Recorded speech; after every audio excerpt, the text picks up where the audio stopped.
नमस्कार। आज मैं आपको जया एकादशी की व्रत कथा सुनाने जा रही हूँ। हिंदू धर्म में एकादशी का व्रत महत्वपूर्ण स्थान रखता है।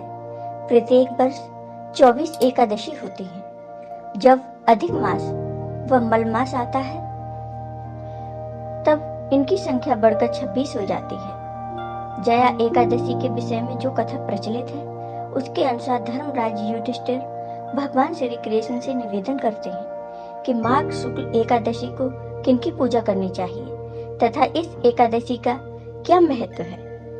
तब भगवान श्री कृष्ण कहते हैं, माघ शुक्ल पक्ष की एकादशी को जया एकादशी कहते हैं। यह एकादशी बहुत ही पुण्यदायी है। इस एकादशी का व्रत करने से व्यक्ति नीच योनि जैसे भूत, प्रेत, पिशाच की योनि से मुक्त हो जाता है। इसके बाद भगवान श्री कृष्ण ने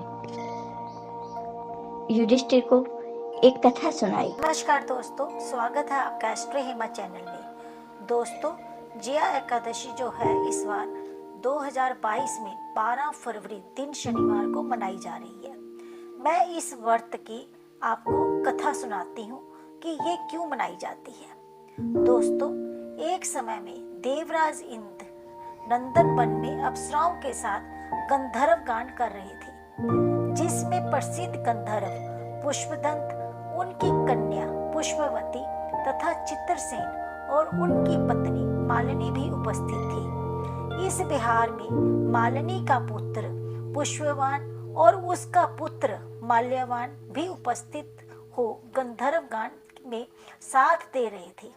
उसी क्रम में गंधर्व कन्या पुष्पवती माल्यवान को देखकर उस पर मोहित हो गई और अपने रूप से माल्यवान को वश में कर लिया। इस कारण दोनों का चित्त चंचल हो गया। वे स्वर और ताल के विपरीत गान करने लगे। इसे इंद्र ने अपना अपमान समझा और दोनों को श्राप देते हुए कहा, तुम दोनों ने ना सिर्फ यहाँ की मर्यादा को भंग किया है बल्कि मेरी आज्ञा का भी उल्लंघन किया है। इस कारण तुम दोनों स्त्री पुरुष के रूप में मृत्यु लोक जाकर वहीं अपने कर्म का फल भोगते रहे।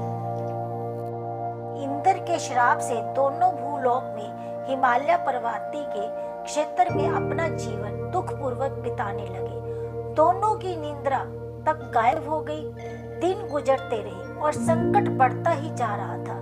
अब दोनों ने निर्णय लिया कि देव आराधना करें और संयम से जीवन गुजारें। इसी तरह एक दिन माघ मास में शुक्ल पक्ष एकादशी तिथि आ गई। दोनों ने निराहार रहकर दिन गुजारा और संध्या काल पीपल वृक्ष के नीचे अपने पाप से मुक्ति हेतु ऋषिकेश भगवान विष्णु को स्मरण करते रहे।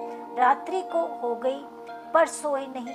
दूसरे दिन प्रातः उन दोनों को इसी पुण्य प्रभाव से पिशाच योनि से मुक्ति मिल गई और दोनों को पुनः अप्सरा के नवरूप प्राप्त हुआ और वे स्वर्ग लोक प्रस्थान कर गए। उस समय देवताओं ने उन दोनों पर पुष्प वर्षा की और देवराज इंद्र ने भी उन्हें क्षमा कर दिया। इस व्रत के बारे में श्री कृष्ण युधिष्ठिर से कहते हैं, जिस मनुष्य ने यह एकादशी व्रत किया उसने मानो सब यज्ञ, जप, दान आदि कर लिए। यही कारण है कि सभी एकादशियों में जया एकादशी का विशिष्ट महत्व है।